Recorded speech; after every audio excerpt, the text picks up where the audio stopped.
Michael Jordan is considered to be one of the best basketball players to ever play in the history of the NBA. Many people know who Michael Jordan is. They know his number, 23, what it represents. They know the team that he played for, the Chicago Bulls. They even know his brand of shoes, maybe a couple of nicknames that he'd have, but a lot of people don't actually know the path that Michael Jordan laid out for himself and how he became the star athlete that people know him to be today. In his 14 years with the Chicago Bulls, Michael and the team won 6 NBA championships, something that had never been done before by the Chicago Bulls. Jordan's first championship three-peat with the Bulls, his retirement from the NBA, and his comeback to basketball are 3 important moments in his career as an athlete that we are going to focus on today. So let's start out with his first three-peat. The early 90s were peak years for Michael Jordan. In 1991, Jordan was a rising star, and more people were noticing how good he was and how he was playing the game so well. In 91 was the first year the Bulls had ever made the NBA Finals. They made it, and they beat the LA Lakers, earning them their first ever NBA championship title. The next year, Michael Jordan didn't stop playing well, but he continued to grow and play better and better every game.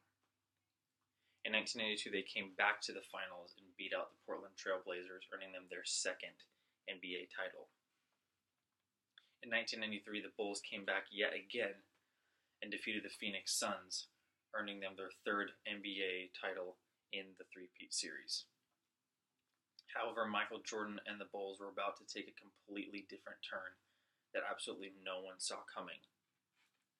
At the end of the 92-93 season, Jordan announced his retirement from basketball and his transition to minor league baseball. Michael's father had passed away earlier that season, so his focus has completely shifted. His head wasn't in the game like it was, understandably, so he stepped down from the NBA and focused his mind on other things, but still wanted to play sports, so tried his hand at minor league baseball. Meanwhile, the Chicago Bulls were not doing so well as they were when Michael was playing on the team. For the next 2 seasons, the Bulls would not even make the finals.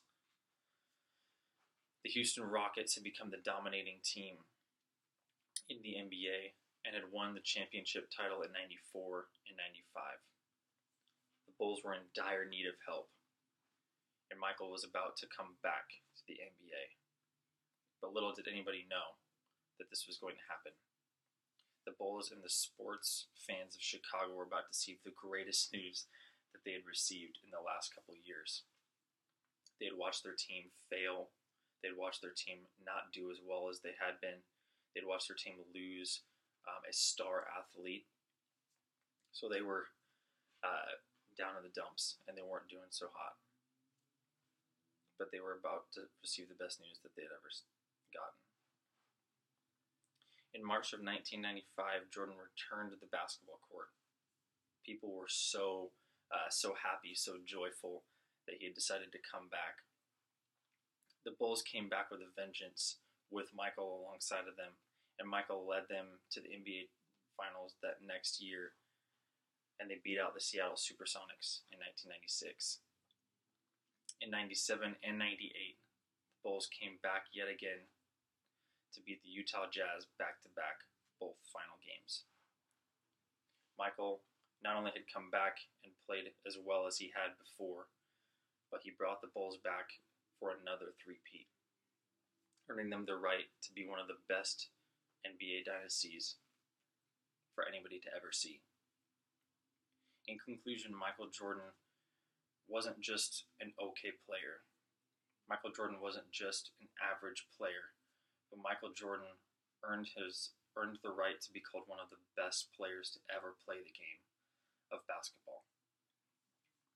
He had not only risen to success, he had not only risen to popularity, but he had played so well in his 14 years with the Bulls that he brought them to a place of success that no one could have ever expected.